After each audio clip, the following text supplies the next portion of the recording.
And we're back with part 6 of Mega Man V, and now for the final encounter with Terra.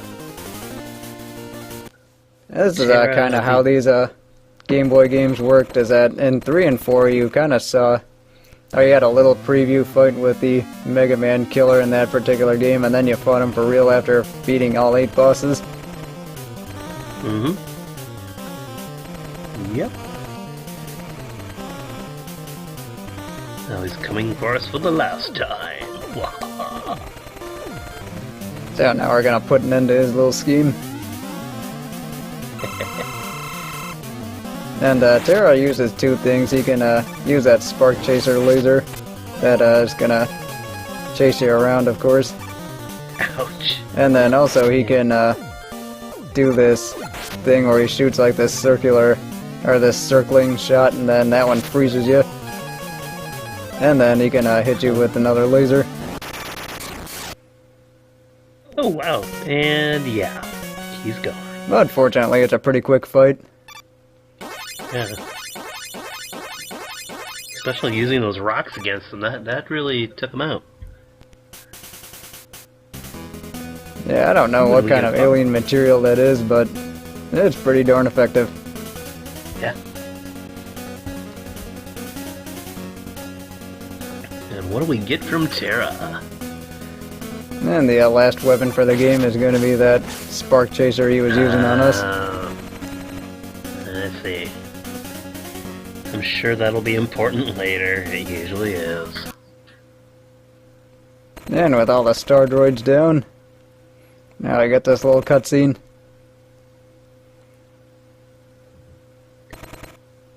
And now we've got a plot twist on the horizon. Dun dun dun.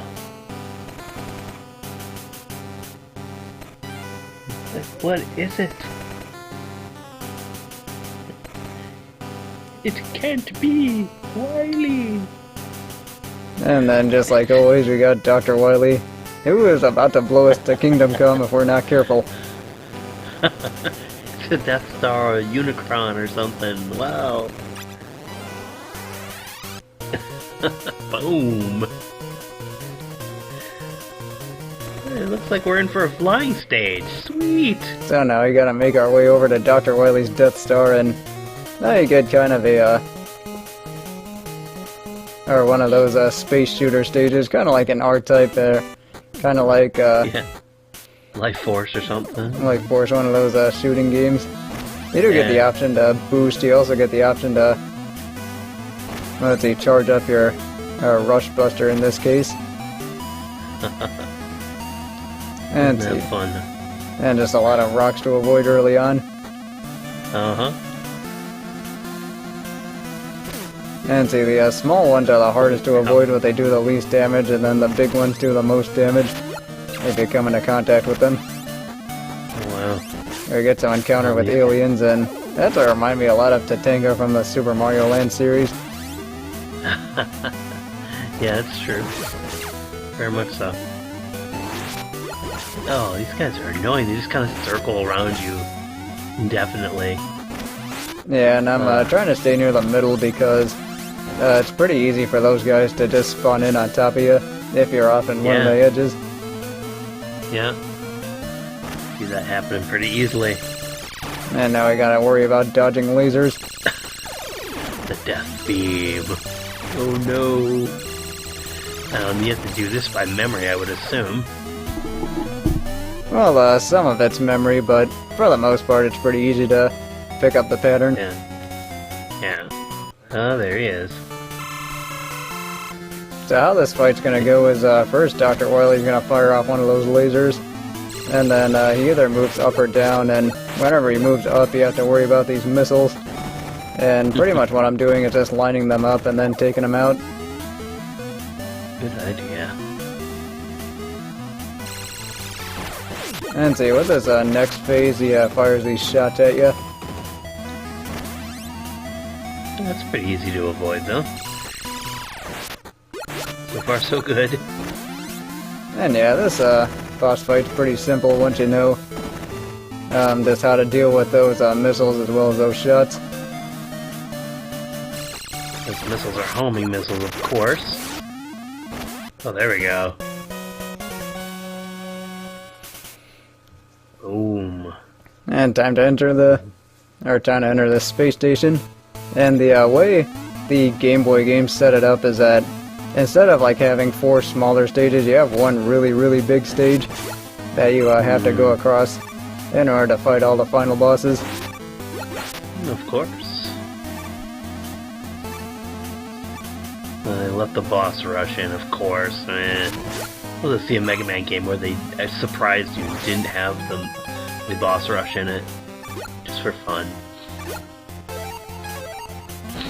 And so you're given 1 or 2 options in which way to go, and let's see, depending on which one you choose, you can either have an easier or harder time, and in this case I chose wrong, because you have a lot of spikes on the ceiling, and it's pretty easy to jump into those enemies. You get like a short platforming section if you go to the other one, but I mean you both end up in the same spot. Yeah. That worked out okay though, looks like. Oh, look at the extra lives, but you can only have 9, and you already have 9. It's a shame. Yeah, too bad, so sad. Yeah. Oh, Reboss. And here they reintroduce the Mega Man killers from the Game Boy series, and this guy's going to be Enker from Dr. Wily's Revenge. And so you have to hit him when he's holding that sword up. And then he fires a wave at you, but it's pretty easy to dodge. Yeah, looks like you made short work of him. Definitely.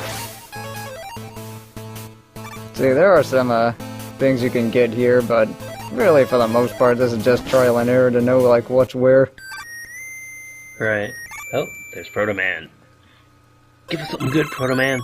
Oh, yeah, thank you. Alright, got everything back. That works. Yeah.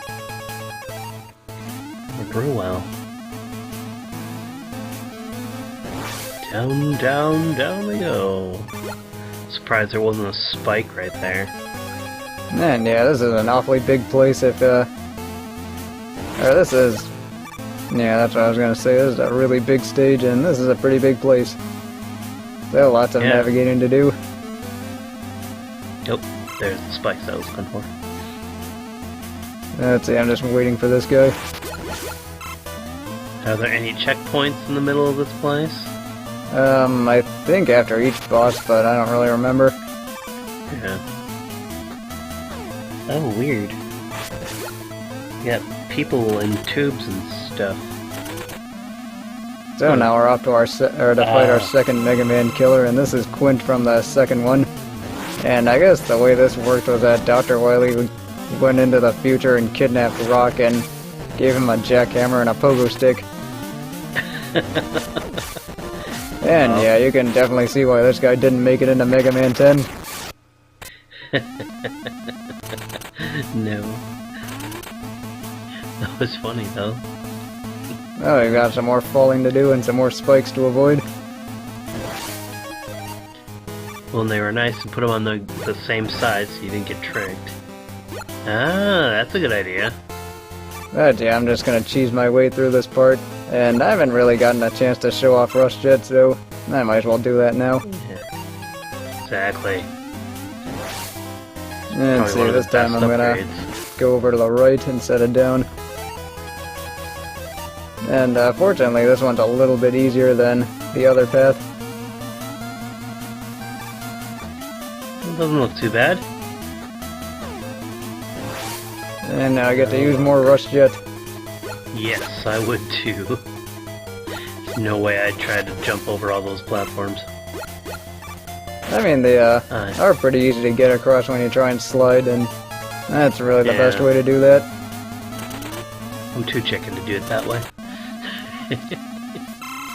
So now up next is Punk from Mega Man 3, and he uses that Cell Blade in one of two ways. He'll charge across the room, but you can either slide under him or jump over him. But with the Mega Arm, you can make pretty short work of him. Oh yeah, good dodging skills there too. And this part gets pretty tricky. Oh no, we've got those platforms and stuff. Yikes. Platforms and moving spikes. Lovely.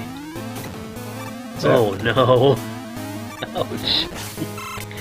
And it's got a ground pound effect, it looks like, too.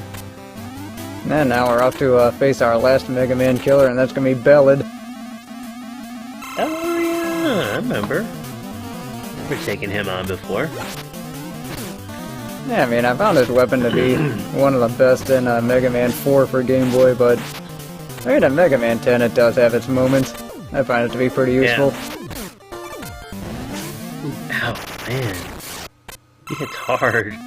Yeah, this guy likes to crowd you a lot, so it is pretty tough not to get hit by him.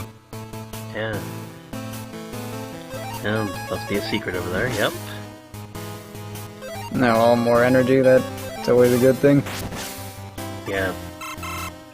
Ooh, that weapon makes short work of people. So it's just a bit more falling to do. Mm-hmm. It looks like we're not going to be able to fit all of this in one episode. It's such a huge stage. That's cool, though.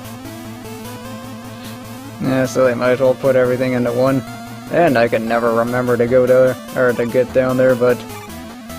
Ah, well, that's just the way it goes. See you in the last part. All right.